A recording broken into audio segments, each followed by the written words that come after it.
Question number 31, यहाँ पे हमें फर्स्ट ऑप्शन पे बोला गया है समेशन ए एन, ये जो सीरीज़ है ये एक एब्सोल्युटली कन्वर्जेंट सीरीज़ है, ठीक है। तो बोला गया है समेशन, अगर ये एब्सोल्युटली कन्वर्जेंट होता है समेशन ए एन, तो समेशन ए एन स्क्वायर भी एब्सोल्युटली कन्वर्जेंट हो जाएगा, ठीक है। अच्छा देखते हैं, suppose a n equals to है 1/n⁻p, यहाँ पे p इज़ ग्रेटर देन 1, ठीक है। अगर p ग्रेटर देन 1 है तो समेशन 1/n⁻p ये सीरीज़ क्या होगा, कन्वर्जेंट होगा, डेफिनेटली कन्वर्जेंट होगा, ठीक है। अच्छा तो समेशन 1/an² मतलब क्या होगा, 1/n⁻p इसका स्क्वायर मतलब n⁻2p, ठीक है। तो p ग्रेटर देन 1 है, p is greater than from 1, तो 2p क्या होगा, बोथ साइड में 2 से मल्टीप्लाई करो, ग्रेटर देन फ्रॉम 2, तो this implies 2p greater than from 2 मतलब क्या है, डेफिनेटली ग्रेटर देन फ्रॉम 1 है, तो 2p is greater than from 1, तो इसका मतलब ये जो सीरीज़ है वो भी कन्वर्जेंट हो जाएगा।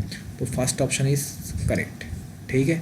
अब सेकंड ऑप्शन पे देखते हैं, सेकंड ऑप्शन पे बोला गया है A N converges absolutely, A N एक एब्सोल्युटली कन्वर्जेंट सीरीज़ है। अच्छा देन ए एन क्यूब भी एब्सोल्युटली कन्वर्जेंट होगा। अच्छा देखो एब्सोल्युटली कन्वर्जेंट सीरीज़ क्या है, एब्सोल्युटली कन्वर्जेंट सीरीज़ ये है कि समेशन, अगर समेशन मॉड ए एन अगर कन्वर्जेंट हो रहा है, ठीक है, तो दिस इम्प्लाइज, तो हम समेशन ए एन को कहेंगे ये एब्सोल्युटली कन्वर्जेंट है, एब्सोल्युटली कन्वर्जेंट है, ठीक है। अच्छा तो ऑप्शन बी यहाँ पे बोला गया है, अच्छा तो एग्जांपल सेम ही रहने दो, ए एन क्यूब करो, ए एन क्यूब, तो समेशन 1/an³ करेंगे तो होगा n⁻3p, ठीक है। p ग्रेटर देन 1 है, दिस इम्प्लाइज 3p क्या होगा, ग्रेटर देन फ्रॉम 3 मतलब ग्रेटर देन फ्रॉम 1, तो 3p ग्रेटर देन फ्रॉम 1 है, तो इसका मतलब ये जो सीरीज़ है ये कन्वर्जेंट हो जाएगा, ओके। तो ऑप्शन बी भी करेक्ट है। ऑप्शन सी को देखते हैं,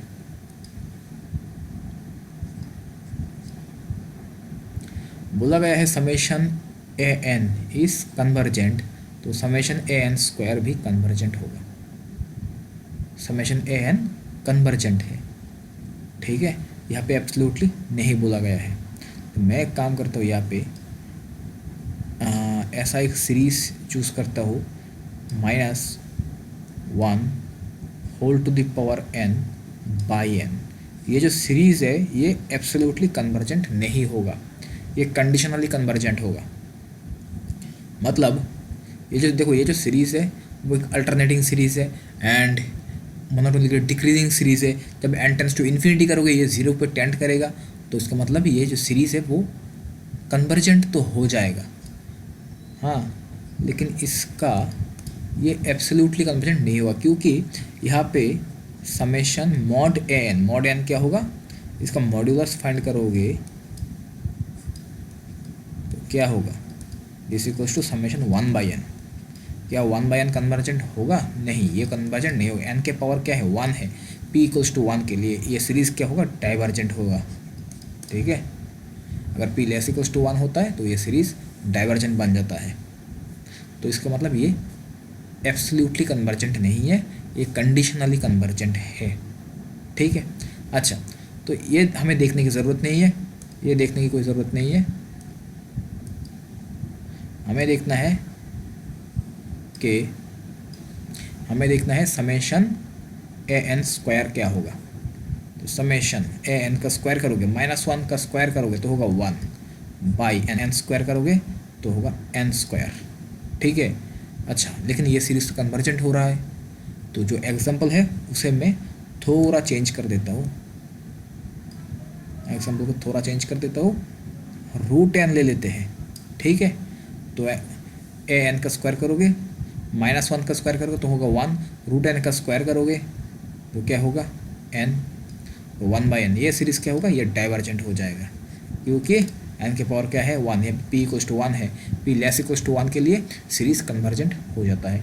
ये p = 1 है, सॉरी कन्वर्जेंट नहीं डाइवर्जेंट हो जाता है, p = 1 है तो सीरीज़ डाइवर्जेंट हो जाएगा। ठीक है, अच्छा तो ऑप्शन सी इनकरेक्ट है।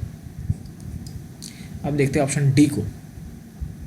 ठीक है, summation if summation an is convergent, if summation an is convergent then summation an³ is convergent बोला गया है यहाँ पे। ठीक है, अच्छा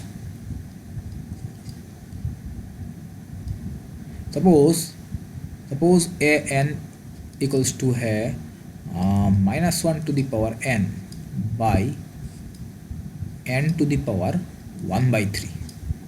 ठीक है, तो दिस इम्प्लाइज ये जो सीरीज होगा समेशन -1n बाई n⁻1/3, ये जो सीरीज़ है ये एक अल्टरनेटिंग सीरीज़ होगा। ठीक है, एंड मोनोटोनिकली डिक्रीजिंग होगा एंड ये टेंड्स टू 0 होगा।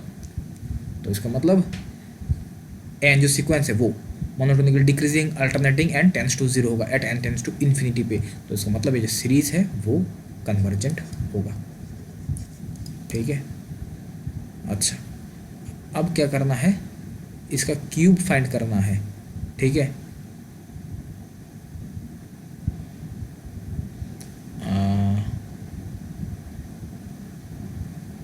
इसका क्यूब, क्या इसका क्यूब कन्वर्जेंट होगा या नहीं वो हमें देखना होगा। अच्छा देखो, अगर हम इसका क्यूब करेंगे an का क्यूब करेंगे तो क्या मिलेगा हमें, जो सीरीज़ मिलेगा यहाँ पे मिलेगा -1^3n बाई n होगा ये। ठीक है, n⁻1/3 होल क्यूब में मतलब n।